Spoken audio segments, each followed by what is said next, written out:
พี่น้องคันมาให้มานาละคักขนาดซื่น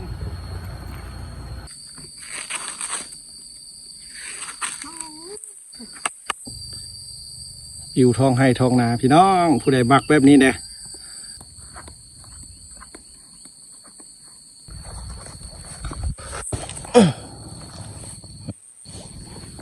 ต่ำหูเอาสบายดีพี่น้องเมื่อสู้ผู้สู้คนเด้อวันนี้อากาศเศร้าๆสิพาพี่น้องไปหาหน่อไม้สิพาพี่น้องไปนาเมื่อนี้นะเด้อไม่ว่าแกงไผ่เพิ่นสิแกงหน่อไม้สุจินเจอกันอยู่ทงนาพี่น้องเอาเจอกันเด้อพี่น้องเสียรักไปสิพาไปหาหน่อไม้เอาหน่อไม้มาแกงไผ่เพิ่นยักแกงหน่อไม้สุจินมาซะหักให้ไปซอกเองมาซะโอ้สิเป็นจังได๋หาหน่อไม้นี่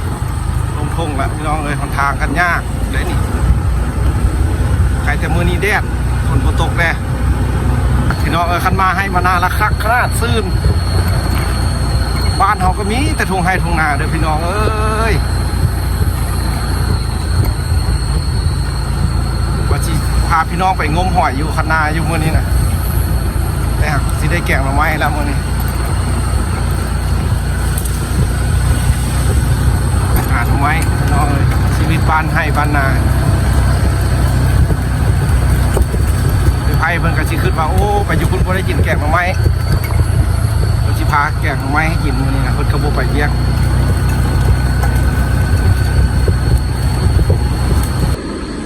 เส้นทางไปนา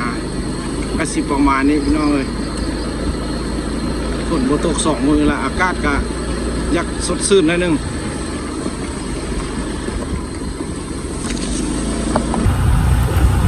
เดี๋ยวฮอดบ้านหน่อไม้แล้วสิถ่ายให้เบิ่งอีกบ้านนึงเด้อเอาเลยวัดละไปเอาไม้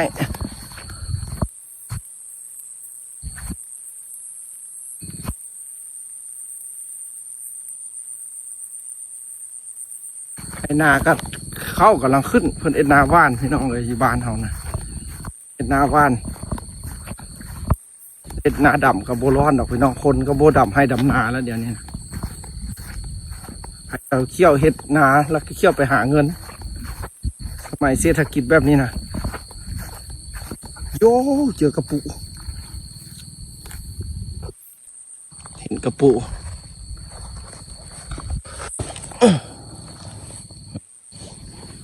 ต่ำหู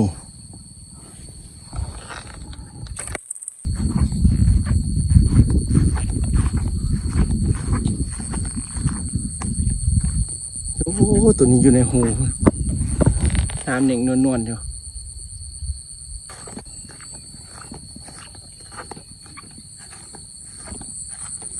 หอดบ้านเขาแล้วสุขใจพี่น้องเอ้ยเลาะจะสิละอยู่น้ำให้น้ำนา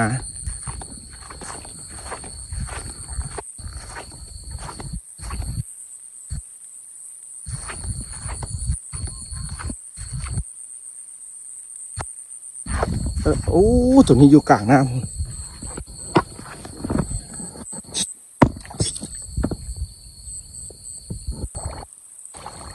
โอ้เป็นกระปูแป้ง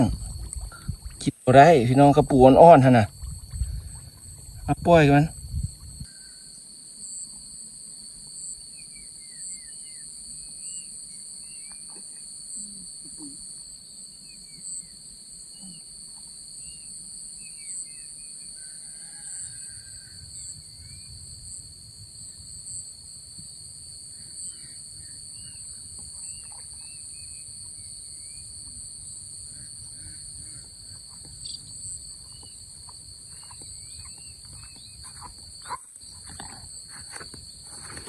ปูนี้มันกัดเข้าพี่น้องเลย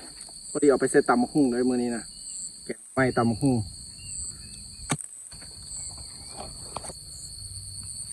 เอาเข้าไปในเลยลุยเลย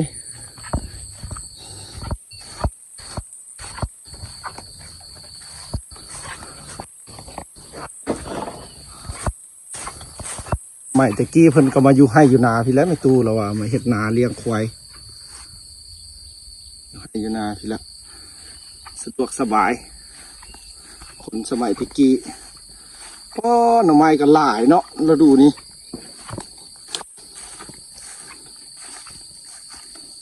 โอ้สันสีเอา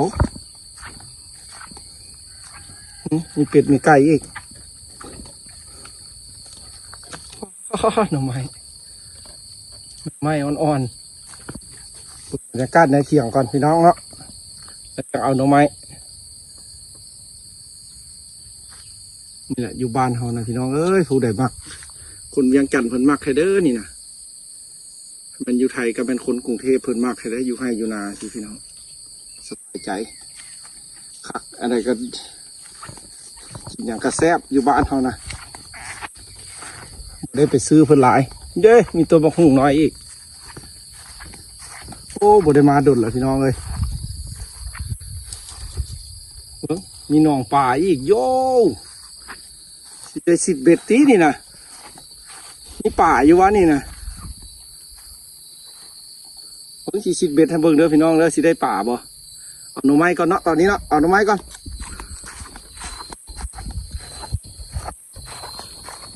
หน่อไม้ก่อนหน่อไม้อันไหนแซ่บหน่อไผ่เลี้ยงน้องแซ่บบ่สิแหละพี่น้องบางคนก็มักได้อยู่ให้อยู่นานะเลยมักแล้วมาลิ้นน้ำเฮาเด้อ10 เบ็ดเก็บกระปูโอ้มีป่าแท้เห็นบ่พี่น้องมีป่า10 เบ็ดออกโอ้ขากพี่น้องเอ้ยมีสวนกล้วย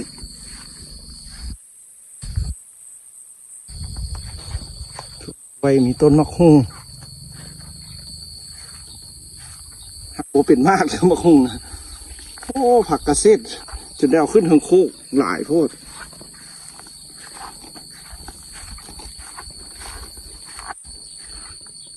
โอ้หน่อนี่แหละพี่น้องแซ่บนะนี่ไหมบอกคนเอิ้นว่าหน่ออย่างหน่อไผ่เลี้ยงน้องว่ะพี่น้องดิ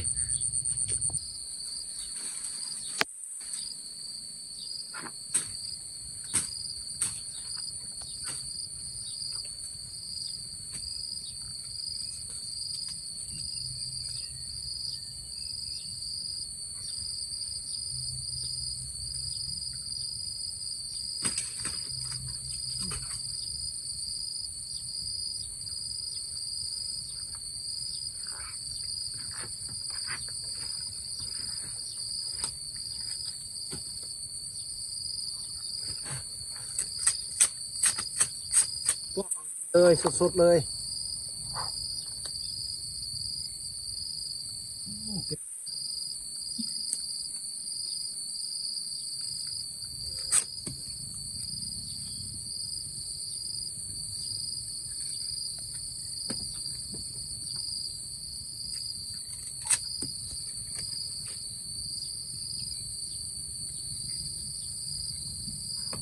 แซ่บอาหารบ้านเฮาแกงหน่อไม้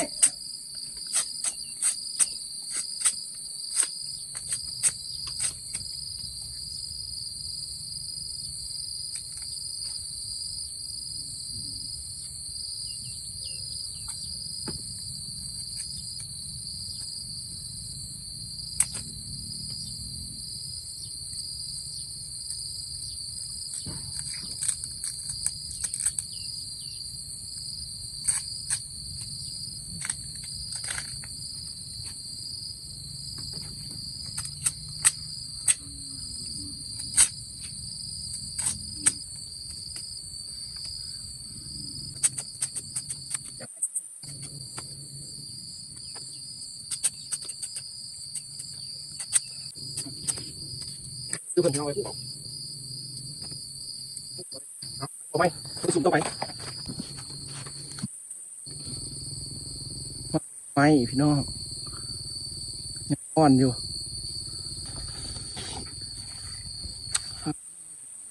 อุดมสมบูรณ์บ้านเฮานะกล้วยก็มี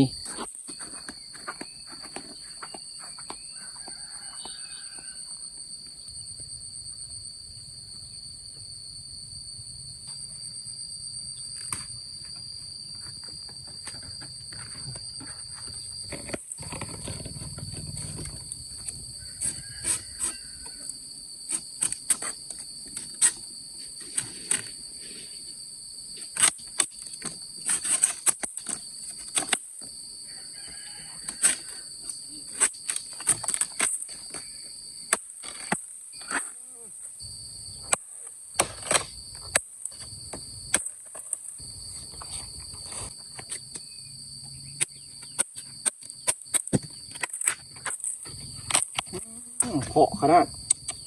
กรอบขนาดพี่น้องเลยกรอบขนาดลงไม้นอนนี่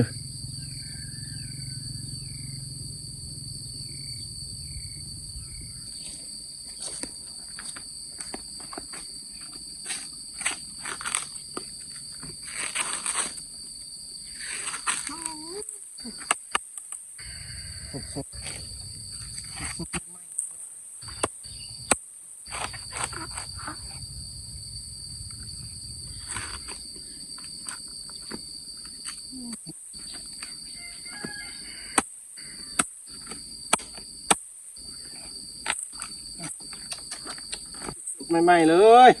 โอ้หมด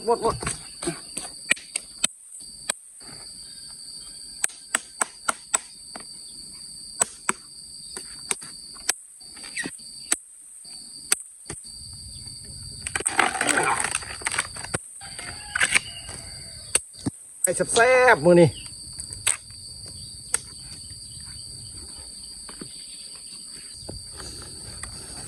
2-3 โลแล้ว3 คนกินบ่รอดแล้วกระปูก็ได้น้องไม้ก็ได้เต็มแล้วเด้3-4กินใหม่ๆสดๆเลย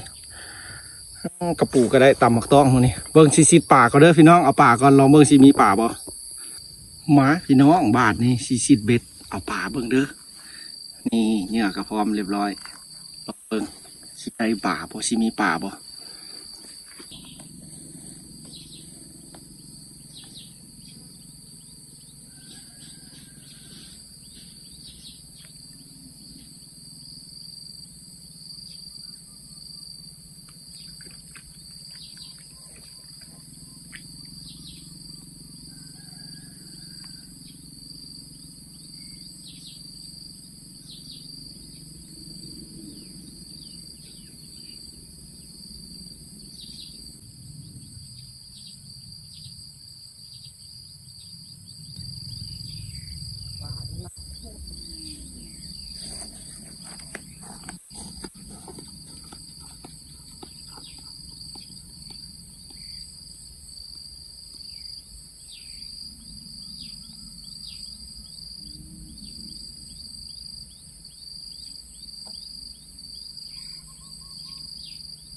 โอ้คักอยู่บ้านเฮาพี่น้องเอ้ยคักเด้อ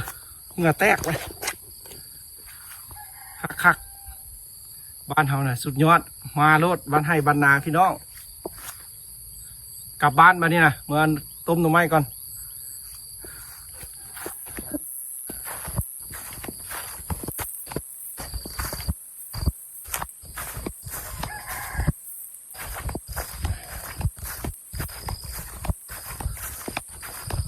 ง่ายป่ามันลึ่ง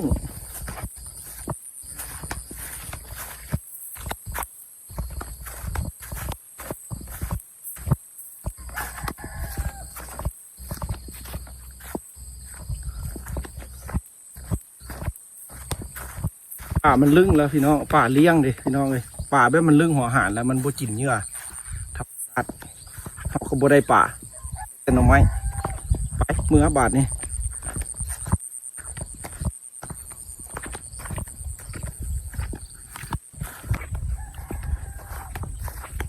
หากระปูเพิ่มอีก2-3 ตัวเด้มีแท้พี่น้องเลยได้หายเนี้ยอึ๊บกระปูนาทะเล